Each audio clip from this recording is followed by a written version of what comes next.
edition of 7 Magic Steps, part of the Business Matters Mastermind Toolbox set. Issue 37 of the magazine is all about celebration and relaxation. With that in mind, we talked to Min Swan from White House Celebration. Min is an event manager and she's going to share some of her tips with us today.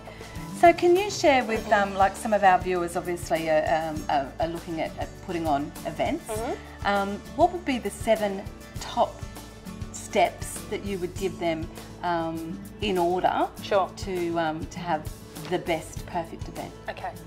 I think the thing that the majority of our clients do is they start with where should we go? And what we would say is that's like step 4 or 5. The first step is what do you want to say? What is your message? Whether or not that's to a loved one or whether or not that's to your clients or whether or not that's to your staff. What are you actually saying? We're doing a client function. Are we rewarding them or are we actually saying, you know what, it's been a tough year and we all need to get better at what we do? What's the message? Are we celebrating our clients or are we educating our clients? From the beginning to the end, the event needs to be coherent with the message. And so that's where you have to start. What exactly am I doing? Because events are not a cheap form of engaging. They're actually quite expensive if done properly. And so if you're going to invest that money, you want to make sure that the message is really clear the whole way through. Same as with advertising, you do the same thing when you're sitting down and you're creating a message.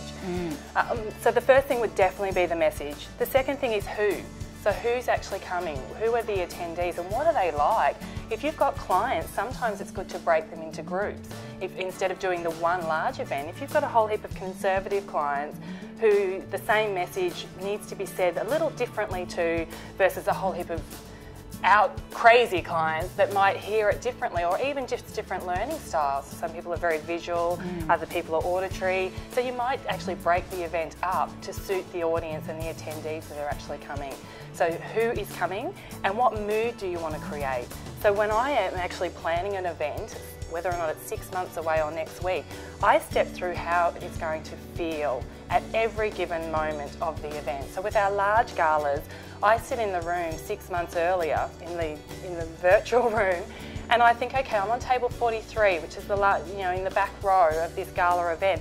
How do I want to feel right now? I need them, as my client needs them, to be engaged. How do I actually get table 43 to be engaged at this critical point when my message is really clear? So what mood? How are they going to be invited so they really want to be there versus having to be there?